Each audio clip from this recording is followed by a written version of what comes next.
I got joy. Is it really possible to be joyful all the time? In the book of Philippians 4:4, Paul tells us to rejoice in the Lord always, and then he repeats it, rejoice. Rejoicing is an expression of joy. Paul is asking us to express joy always, all the time. Being joyful all the time seems rather difficult to live out.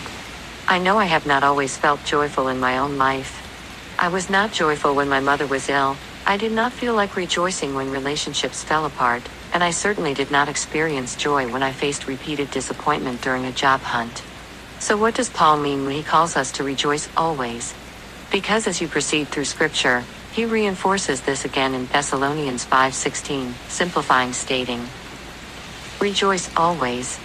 The repetition makes me believe that Paul must have understood something deeper about joy being something that goes beyond how we feel in the moment. I'm learning that joy is a deep-rooted sense of gladness and contentment. It is not dependent on circumstances, and it does not come and go like happiness. Rather than something we create on our own, joy is produced within us by the Spirit of God.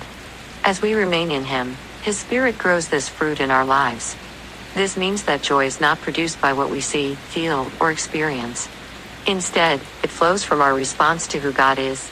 When we remember that God is present in every detail and is working all things for our good, we can live from that joy even in difficult seasons.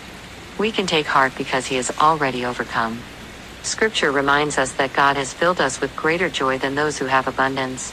This is not something we have to strive for, but something we can receive and speak over our lives as we trust His Spirit to grow it within us. Each day is a day the Lord has made. Let us choose to rejoice and be glad in it. Today, take a moment to consider what it looks like to practice joy. Not as a feeling you wait for, but as something the Spirit is growing within you, allowing it to shape your life on this side of eternity.